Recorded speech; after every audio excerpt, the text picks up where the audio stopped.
Bismillahirrahmanirrahim. Alhamdulillah alamin. Wassalatu wassalamu ala umuri dunya waddin wa ala alihi wa sahbihi ajmain. Qala subhanaka la ilma lana illa ma 'allamtana innaka antal alimul hakim. Wa la hawla wa la quwwata illa billahil aliyyil azim.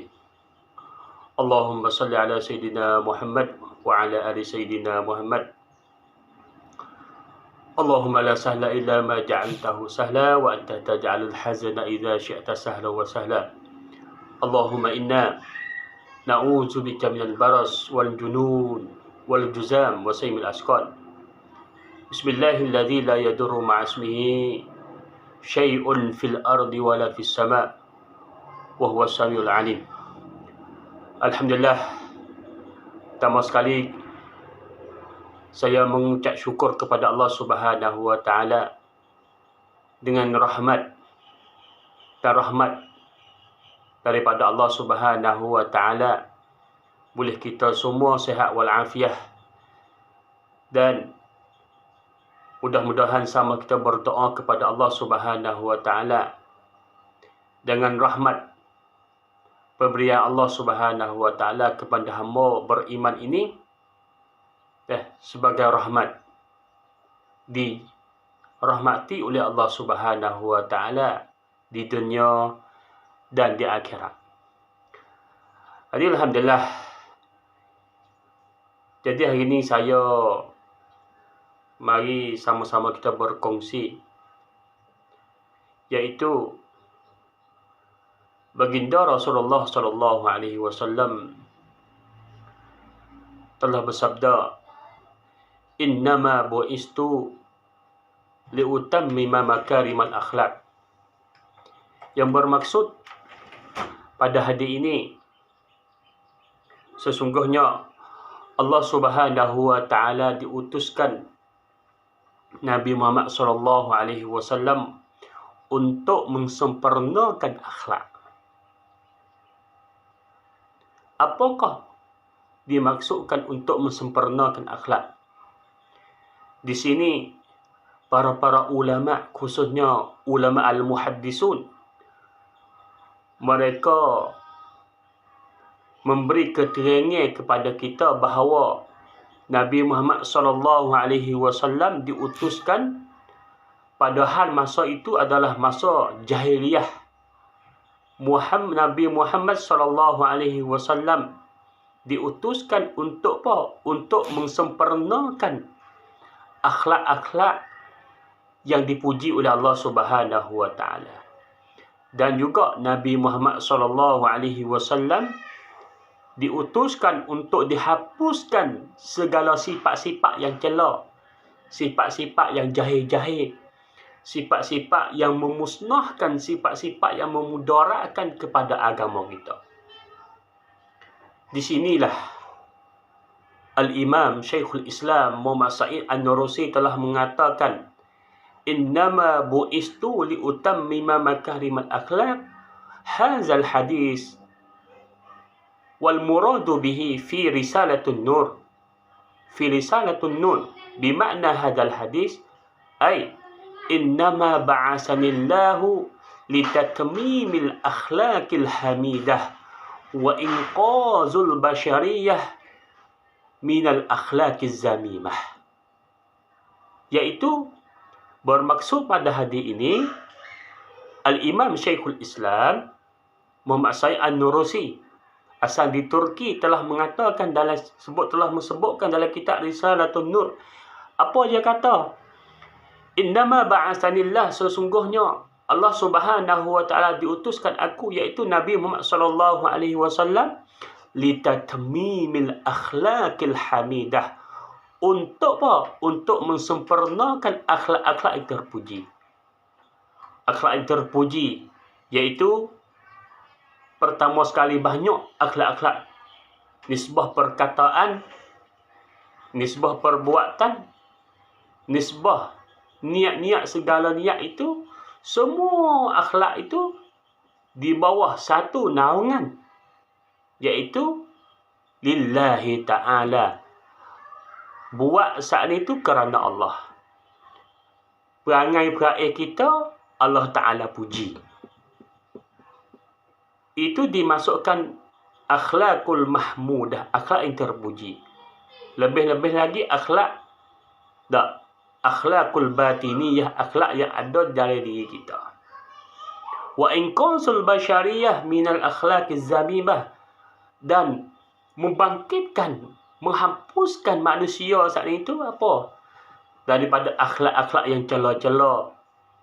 daripada sifat yang kutuk, sifat yang tak molek, sifat yang keji-keji yang ada dalam hati kita, hasad dengki, kasih kepada pengkah, takabur, riya, penakut, semua saat itu akhlak-akhlak saat itu apa? Akhlakuz zamimah. เพราะฉะนั้นอัลฮัมดุลิลลาห์วันนี้นะครับเป็นโอกาสดีร่วมกันที่เรามาทำความเข้าใจบทวจนะหนึ่งของท่านนบีมุฮัมมัดศ็อลลัลลอฮุอะลัยฮิวะซัลลัมนบีของเราได้วจนะว่าไงครับอินนามาบุอิสตูลิอุตัมมิมะมะกะริมัลอัคลากแท้ที่จริงแล้วท่านรอซูลุลลอฮ์ศ็อลลัลลอฮุอะลัยฮิวะซัลลัมได้ประทานแด่ประชาชาติของท่านนบีมุฮัมมัดศ็อลลัลลอฮุอะลัยฮิวะซัลลัมอัลลอฮ์ได้ประทานนบีมุฮัมมัดสู่ประชาชาตินั้นลิอุตัมมิมะมะกะริมัลอัคลากเพื่อมาทำให้หลักคุณธรรมจริยธรรมของความเป็นมนุษยชาติให้มันสมบูรณ์แบบจากหะดีษนี้บรรดานักวิชาการอิหม่ามอัสซะอีดอันนูรซีรอฮิมะฮุลลอฮ์บอกว่าอินนัมะบะอะซะนิลลาฮุลิตัตมีมิลอัคลากิลฮามีดะห์วะอินกอซุลบะชะรียะฮ์มินัลอัคลากิซซะมีมะห์ท่านอิหม่ามอัสซะอีดอันนูรซีรอฮิมะฮุลลอฮ์บอกว่าจากหะดีษนี้นี่ท่านรอซูลุลลอฮ์ศ็อลลัลลอฮุอะลัยฮิวะซัลลัมได้ประทานสู่ประชาชาติยุคสุดท้ายเพื่อทำให้หลักคุณธรรมจริยธรรมของความเป็นมนุษย์นั้นสมบูรณ์ยิ่งและท่านรอซูลุลลอฮ์ศ็อลลัลลอฮุอะลัยฮิวะซัลลัมได้ทำการลบล้างหลักจริยศาสตร์ต่างๆของความเป็นมนุษย์โดยเฉพาะหลักคุณธรรมจริยธรรมที่มันเสื่อมโทรมนั่นก็คือมินัลอัคลากิซซามีมะห์หลักข้อคิดนะครับจากหะดีษนี้อัคลากุลฮามีดะห์คุณธรรมหลักคุณธรรมจริยธรรมที่อัลลอฮฺซุบฮานะฮูวะตะอาลาส่งเสริมหลักคุณธรรมนี้ในฐานะที่เราบ่าวในฐานะที่เราเป็นบ่าวกับอัลลอฮ์ในฐานะที่เราเป็นบ่าวที่ศรัทธาต่ออัลลอฮ์เราจำเป็นจะต้องปฏิบัติยิ่งเพราะว่าหลักคุณธรรมจริยศาสตร์ของความเป็นมนุษย์มันสามารถประคองมนุษย์จากความเป็นคนสู่ความเป็นมนุษย์จากความต่ำต้อยของความเป็นมนุษย์อัลลอฮฺซุบฮานะฮูวะตะอาลาจะยกความเป็นอิซซะห์ฐานะความเป็นประเสริฐของความเป็นมนุษย์ของเขานี่จะอยู่ในระดับที่อัลลอฮฺซุบฮานะฮูวะตะอาลาเมตตาและจากความเป็นมนุษย์เมื่อกี้มันจะยกระดับสู่การเป็นผู้ศรัทธาถ้าหากว่าเราเป็นผู้ศรัทธาแท้อัลลอฮฺซุบฮานะฮูวะตะอาลาจะเมตตาเราข้อคิดที่สองครับข้อคิดที่สองนั่นก็คือเราจำเป็นจะต้องห่างไกลจากหลักที่ศาสนาอิสลามนั้นได้ทำการห้ามปรามให้เรากระทำในหลักโดยเฉพาะในเรื่องมารยาทต่างๆที่ไม่ดีงามหลักพฤติกรรมนี้บรรดาอุลามะนะครับบรรดาอุลามะของเราได้แบ่งออกเป็นสองนั่นก็คือพฤติกรรมที่อยู่ภายนอกและพฤติกรรมที่อยู่ภายในพฤติกรรมที่อยู่ภายนอกนะครับเราสามารถแสดงตนเราสามารถมองเห็นด้วยสองตาของเราและบางครั้งเราก็สามารถสัมผัสด้วยมือของเราว่าบุคคลคนนี้บ่าวคนนี้นี่ที่เขาทำไปนี่เขามีวัตถุประสงค์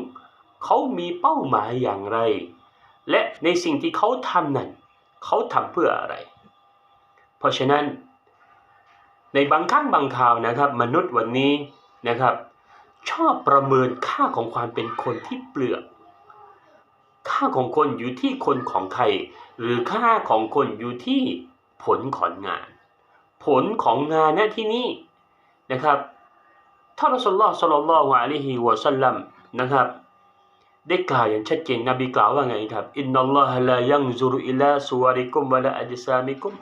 วะลากินยังซุรุอิลากูลูบิกุมความว่าอะไรรู้ไหมครับความว่าแท้ที่จริงแล้วอัลลอฮฺซุบฮานะฮูวะตะอาลานั้นไม่ได้ไปประเมินรูปพรรณสันฐานคำว่ารูปพรรณสันฐานอันคุณลักษณะของเราตัวตนของความเป็นมนุษย์ที่อยู่เปลือกข้างนอกเนี่ยอัลลอฮฺซุบฮานะฮูวะตะอาลาจะไม่เหลียวแลเลยครับอัลลอฮ์จะไม่สนใจอัลลอฮ์จะไม่ประเมินตรงนั้นแต่อัลลอฮ์ซุบฮานะฮูวะตะอาลาจะประเมินตรงไหนครับวะลากินยังซุรุอิลากูลูบิกุมอัลลอฮ์ตะอาลาจะไปมองที่ก้นลึกก้นบึ้งลึกของหัวใจของความเป็นมนุษย์อะไรคือคำว่าก้นลึกของความเป็นหัวใจนั่นก็คือหลักศรัทธาความยำเกรงของเราที่มีต่ออัลลอฮ์เพราะฉะนั้นนะครับบรรดาอุลามะนะครับเวลาเขานี่นะครับว่าถ้าหากว่าวันหนึ่งนี่นะครับบ่าวด้วยกันในความเป็นมนุษย์เขามีการพูดกันต่อว่าบุคคลคนนี้เขาเป็นคนดีบุคคลคนนู้นเขามีความยำเกรงต่ออัลเลาะห์นะครับเช่นชีวประวัติของท่านอิหม่ามอะห์มัดบินฮัมบัลนะครับอิหม่ามอะห์มัดบินฮัมบัลนะครับมีอยู่วันหนึ่งนะครับอิหม่ามอะห์มัดบินฮัมบัลกลับไปเข้ามาในบ้านนะครับพอกลับเข้ามาในบ้านอิหม่ามอะห์มัดรอฮิมะฮุลลอฮ์นะครับร้องห่มร้องไห้อย่างสะอึกสะอื้นลูกสาวที่รักของท่านอิหม่ามอะห์มัดบินฮัมบัลชื่อว่าท่านหญิงฟาติมาก็ได้ถามโอ้ท่านพ่อของฉันเหตุใดเราท่านถึงได้ร้องห่มร้องไห้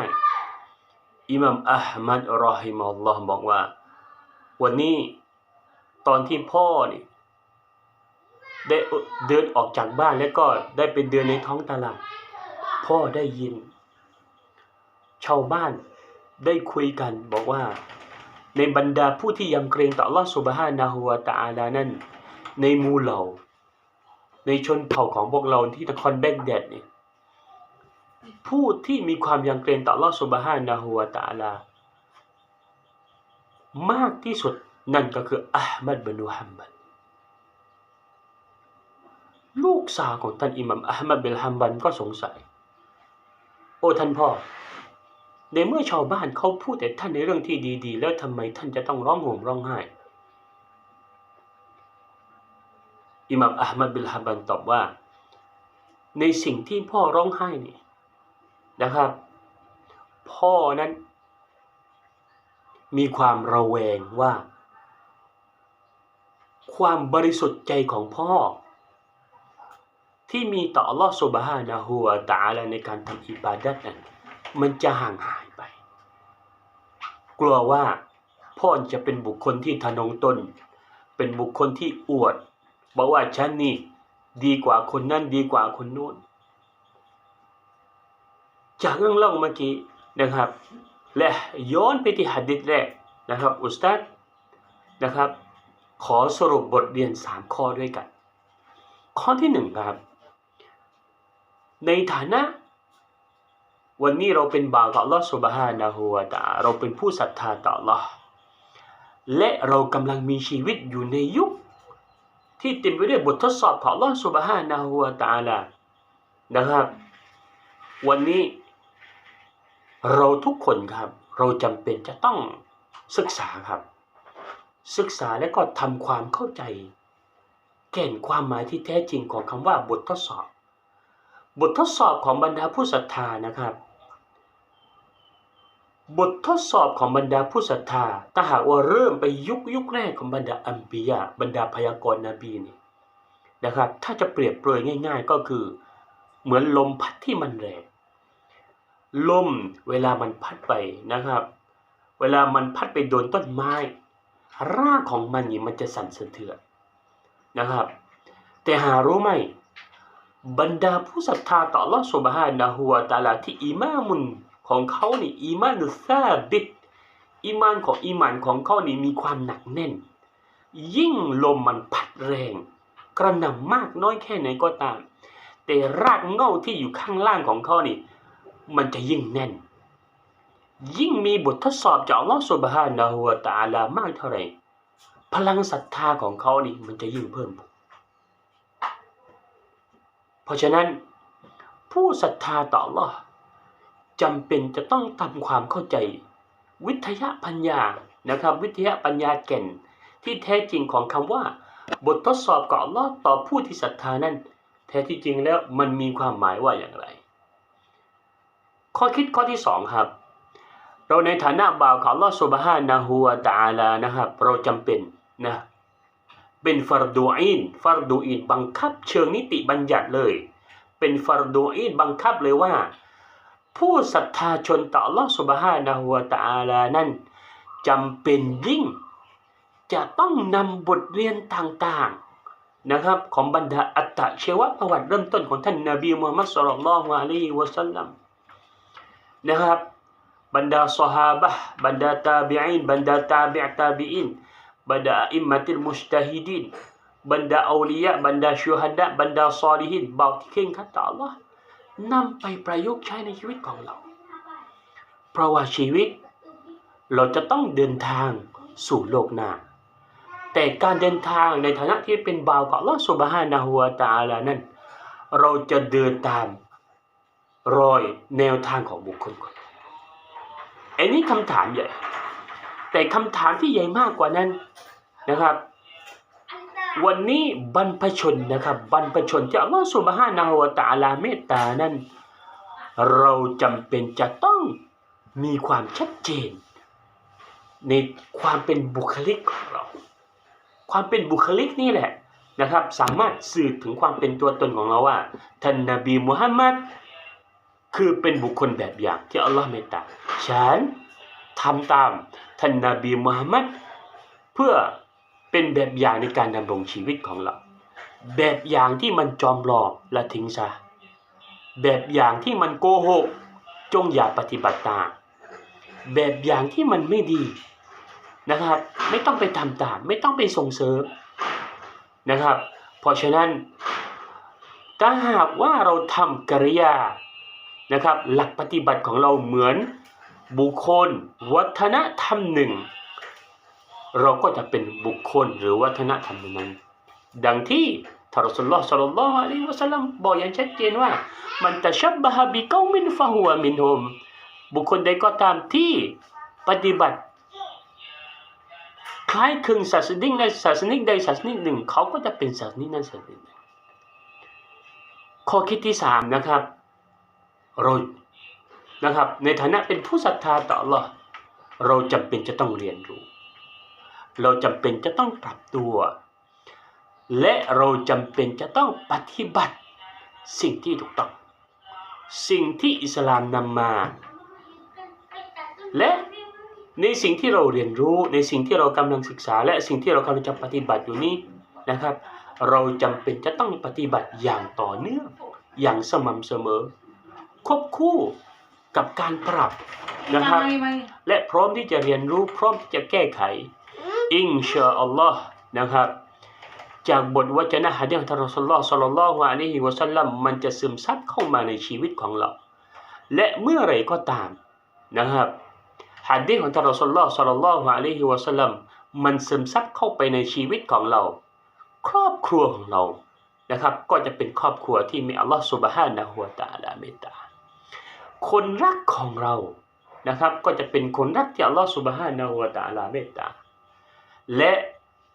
บ้านเมืองของเราก็จะเป็นบ้านเมืองที่อัลเลาะห์ซุบฮานะฮูวะตะอาลาเมตตาและคนรักของเราอัลเลาะห์ซุบฮานะฮูวะตะอาลาเมตตาฉันใดนะครับพ่อแม่พี่น้องฉันใดที่ครอบครัวของเราอัลเลาะห์เมตตาสังคมของเราอัลเลาะห์เมตตาประเทศชาติของเราอัลเลาะห์เมตตาคนรักของเราอัลเลาะห์ซุบฮานะฮูวะตะอาลาเมตตาฉะนั้นโลกดุนยานี้จะเป็นโลกแห่งความเมตตาจากอัลเลาะห์ซุบฮานะฮูวะตะอาลาสุดท้ายขอดุอาต่ออัลเลาะห์ซุบฮานะฮูวะตะอาลานะครับแล้วก็เป็นกำลังใจให้กับทุกคนว่าในยุคที่โรคระบาดที่กำลังระบาดอยู่นะครับอุสตัดก็ดุอาต่ออัลเลาะห์ซุบฮานะฮูวะตะอาลานะครับและทุกคนช่วยกันดุอานะครับขอให้เราทุกคนนั้นห่างไกลจากโรคระบาดช่วยกันดุอาเยอะๆหลังละหมาด5เวลาของเราดังที่ท่านรอซูลุลลอฮ์ ศ็อลลัลลอฮุอะลัยฮิวะซัลลัมได้สอนบอกเราว่า อ่านแต่ดุอานี้โดยเฉพาะบรรดาซีดุลอิสติฆฟารเช้าเย็นอ่านทุกวันโดยเฉพาะซีดุลอิสติฆฟารอัลลอฮุมะอันตะร็อบบีลาอิลาฮะอิลลาอันตะخلقتني وأنا عبدك وأنا على أهدك ووعدك ما استطعت أعوذ بك من شر ما صنعت أبوء لك بنعمتك علي أبوء لك بذنبي فاغفر لي فإنه لا يغفر الذنوب إلا أنت اللهم إنا نعوذ بك المرض اللهم إنا نعوذ بك من البرص والجنون والجذام وسيء الأسقام بسم الله الذي لا يضر مع اسمه شيء في الأرض ولا في السماء وهو السميع العليم والسلام عليكم ورحمة الله وبركاته